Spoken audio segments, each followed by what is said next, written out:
പക്ഷേ നിങ്ങൾക്കെപ്പോഴും ജീവിതം തന്നെ ഒരു വലിയ വെല്ലുവിളിയാണല്ലോ അല്ലേ? വെല്ലുവിളികളെ അതിജീവിക്കുന്നവരാണ്. ഞാൻ തൃശ്ശൂർ പാർലമെൻറ്റിലെ ലോക്സഭാ സ്ഥാനാർത്ഥിയാണ്.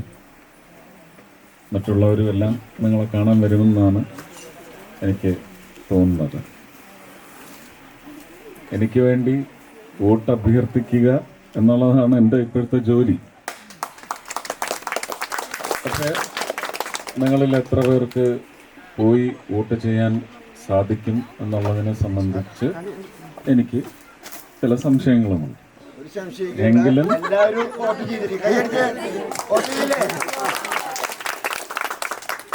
അങ്ങനെ വന്നാൽ അനുഗ്രഹീതനായി എന്നേ പറയത്തുള്ളൂ. ഇപ്പോൾ അവിടെ പ്രാർത്ഥിച്ച് അവസാനിപ്പിച്ച വാക്കുകളിൽ അത് അന്വർത്ഥമാകും എന്ന് തന്നെ ഞാൻ വിചാരിക്കും.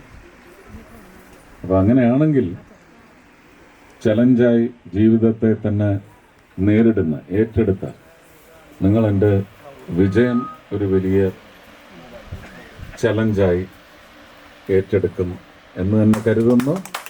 ഉറപ്പായിട്ടും എല്ലാവരും എനിക്ക് വേണ്ടി വോട്ട് ചെയ്യും. ഓക്കെ,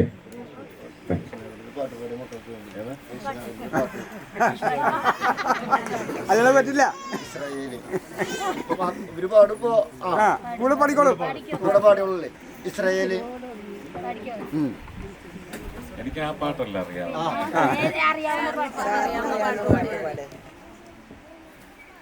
പൈതലാ യേശുവേ ഉമ്മ വെച്ചുണർത്തിയ ആട്ടിടയ ഉന്നതരേ, നിങ്ങൾ തൻ ഹൃദയത്തിൽ യേശുദേവൻ പിറന്നു. പൈതലാ യേശുവേ ഉമ്മ വെച്ചുണർത്തിയ